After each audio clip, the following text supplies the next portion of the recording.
Today I'm going to read Genesis 42. It's about Joseph. Remember, he went to work for as second in command in Egypt. And so this is about his brothers who, remember, they went home and told their dad that the animals had killed their brother. And now they were very sorry, but they're going to also be very surprised. So let's find out what happens. The strangers who were brothers, Joseph's brothers, buy grain. Don't stand there waiting for someone else to do something, Jacob said to his sons. Get down to Egypt and buy grain. I've heard they have it there. Egypt, that's where the caravan went with our brother. Shh, what if Father hears you? He would never forgive us for selling Joseph as a slave. The brothers talked alone for a while. They did not want to go to Egypt. How sad they would feel if they saw their own brother working there as a slave. During the last 21 years, the brothers had worried many times about the terrible thing that they had done. Oh, if only they could do it all over again. They would certainly never sell their own brother this time. And this is a picture of Joseph's brothers coming to buy grain in Egypt.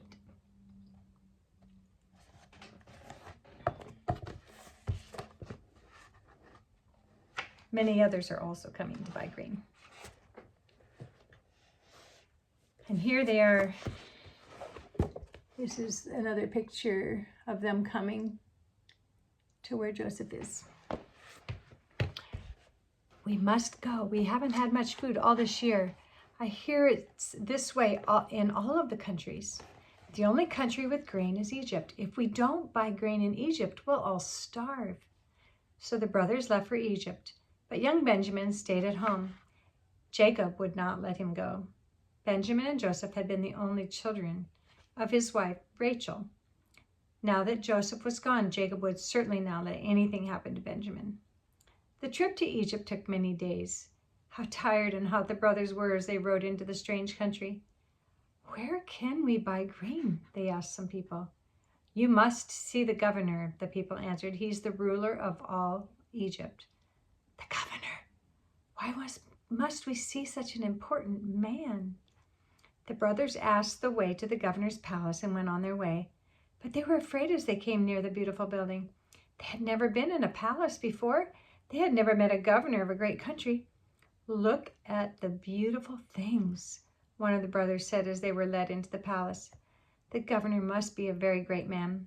Shh, there he is now, sitting on that beautiful chair. The brothers walked slowly toward the governor and they bowed down before him. They did not know that the governor was their own brother, Joseph. They did not know that this was the young man they sold as a slave 21 years before. They thought the governor was an Egyptian. Joseph, the governor, spoke to his brothers, but he did not talk in their language. He talked in the Egyptian language to a man who could also talk to the brothers in their language.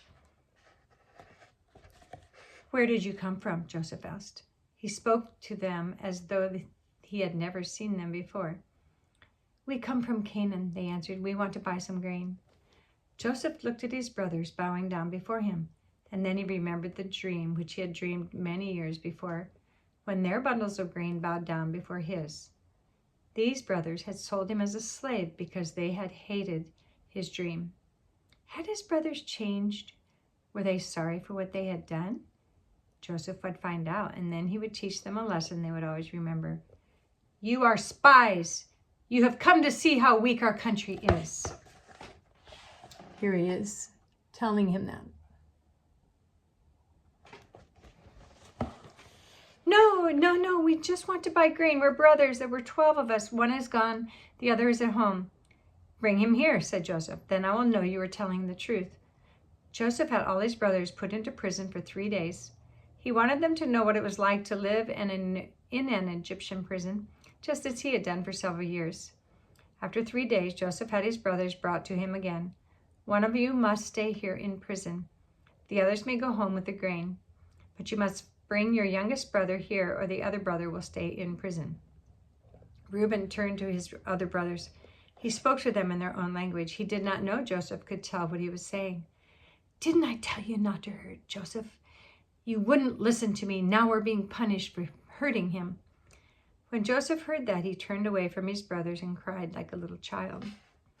While the others went home with the grain, Simeon stayed in the prison. How sorry these brothers were that they had hurt Joseph many years before.